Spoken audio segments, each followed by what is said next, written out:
Assalamu Walaikum. Hello friends, how are you? Welcome back to our another video. In this video, I will show you how to create a stop effect to text in Microsoft Word. Let's get started. At first, we have to open a Word document. Then we write anything in this document.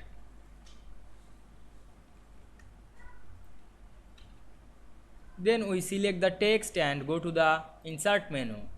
Then click word art drop down menu and choose any word art. Then click the word art and go to the format menu. Then click text effect drop down menu and choose transform. Then apply the stop effect.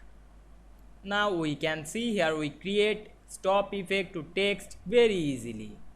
I hope you enjoyed the video. Please like, comment, share and subscribe my channel. Thanks for watching.